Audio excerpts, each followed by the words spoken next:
we celebrate for the appearance of the wood of the cross, and this is the church celebrates the Feast of the Cross twice a year. The first one on the beginning of the year, the 17th of Tut, and the other time is the 10th of Baramhat, during the Great Land. The 10th of Baramhat is the one on which we celebrate the appearance of the cross, but because we are not able to give it what it deserves, because it is the Great Lent, it's the days of fasting. So we again celebrate it on the 17th of Tut, and with that feast too, the celebration of the consecration of the first church on the name of the cross. And we have made the round around the church, procession, or the circuit around the church on the shape of the cross. We start from here and then that way, and then we go back to the end of the church, and then to the two wings of the cross, and then we come back to the altar. And as Abuna mentioned, this is the way of the cross, and which is filled by the saints and the angels.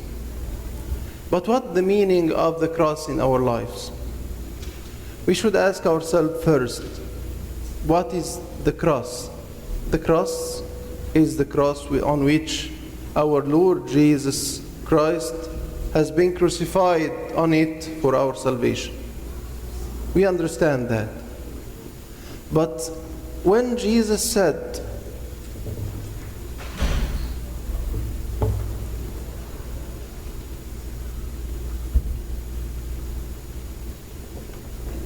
"If anyone desires to come after me, let him deny himself and take us his cross daily and follow me."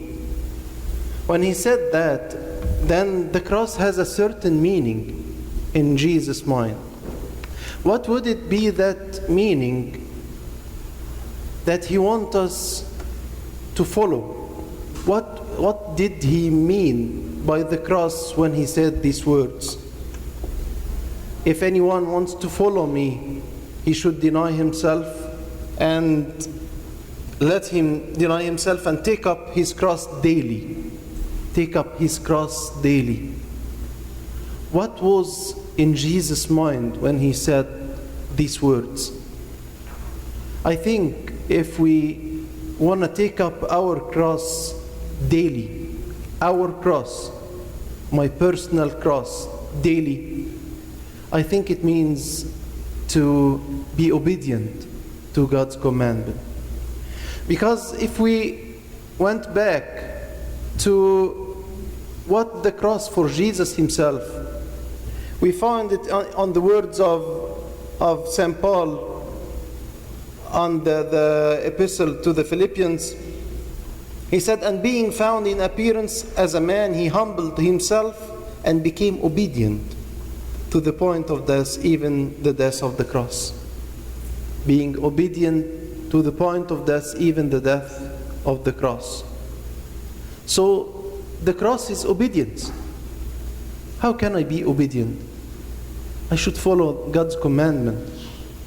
Today we have heard on the Vesper Bible or Gospel, the Gospel reading, a dialogue or a discussion between the Jews and Jesus.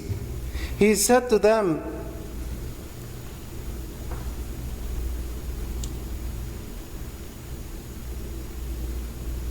"If you abide in my word, you are my disciples indeed, and you shall know the truth, and the truth shall make you free."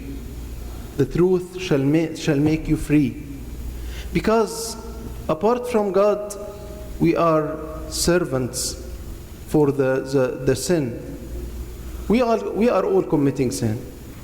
But if I'm not taking up my cross, if I'm not trying to follow the commandments, if I'm not asking for God's grace to do His commandments, I'll be a servant for the sin. I'm not free. That's why the church has chosen this reading for today, the celebration of the cross. If I'm following the commandments of God, if I'm fulfilling the commandments of God, I'm taking up my cross. I'm in the way of the cross. I'm obedient to God. I'm not doing what is pleasing to myself. You know, there is a book called Boundaries. And it's a well-known book. There is a book, The 7 Habits for the Highly Effective People. There is a book also well-known called Boundaries. And the theme of this book, it says when to say yes and how to say no, to take control of your life. Because everyone wants to take control of his life.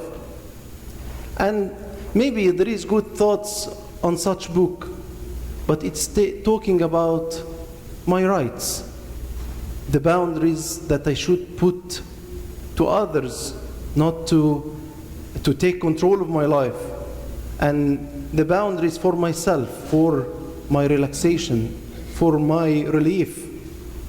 It's based on myself. The cross is different. Jesus didn't do that. He gave up His glory, the glory of heaven, to come to our salvation. He was obedient to the God the Father for the fulfillment of our salvation. He didn't do what is pleasing to Himself, but He did what is pleasing to us because of love. Obedience is not just to follow the commandments while I feel that these are bonds. God wants me to be bonded or restricted. No, actually the contrary of that. Jesus wants me to be free. If you want to understand how we are not free, when we are little kids and we heard about God, we accepted and we lived in the faith.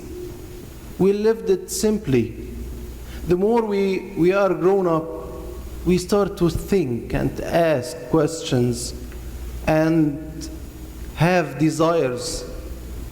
And the more we agree with our desires and we leave our minds to think not based on the Bible but away from it, the more we lose our freedom.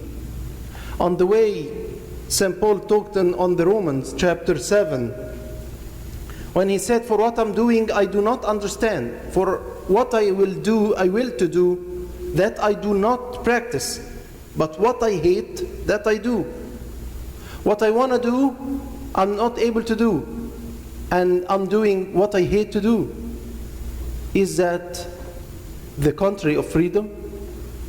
And in another place on the same chapter, "For the good that I will to do, I do not do.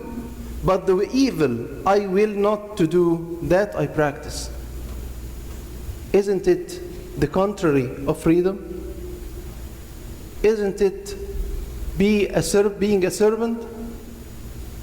So if I'm obedient to God, I have my true freedom. I do what is pleasing to my spirit, not to my desires. Sure, I'm talking about the bad desires. I'm not looking to myself, but I'm looking to God and to others. That is love. We know that if someone is thinking of himself, even in a soccer game, let's talk about soccer game. If one of the players just want to put or to put a goal because he wants to be the superstar of the team, all the others don't like that player, even though he might be a good player. Why? Because he plays for himself. He wants to score, but not for the team to be the star. and the others like they are not present. That's why if there is such a player, even though, as I said, he plays well, his colleagues doesn't like him because he plays for himself. So I mean, for a soccer game, the people don't like someone who plays for himself, who want to score goals, to be the star. Love is to work for others, to love others, as we have heard last Sunday on the gospel. It was, what is the first commandment? We talked about the obedience to the commandments. What is the first commandment to obey? Love God from all your heart, all your thoughts, all your power. And another one, same as this commandment, love your neighbor as you love yourself. Love your neighbor. So if you love and you get out of yourself, your selfishness, if you get out of that, you are taking up your cross. You are not doing what you need and what you want to do as per your desires, but you do the will of God. I've read once that there is maybe more than $400 million are paid every year for marketing.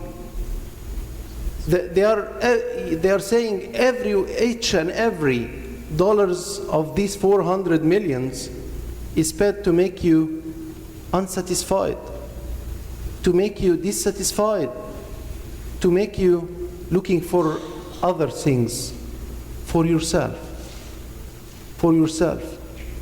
While our true need, we were studying a book in the servants meeting for Abuna Matta al-Miskin, our need for Christ. But our true need, sometimes we forget, or we get distracted from it.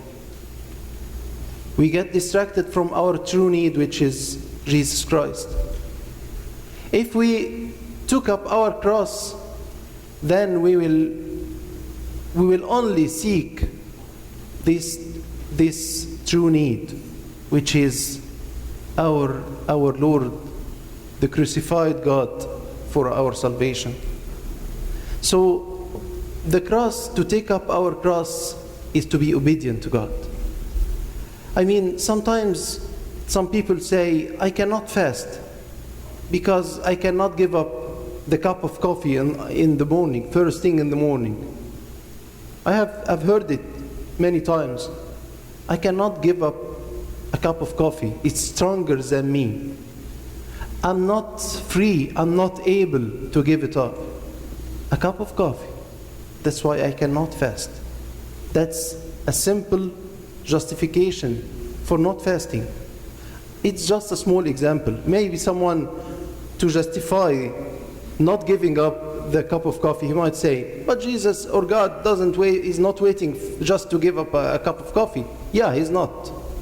But if I'm not able to give up a cup of coffee, how can I give up the lustful thoughts?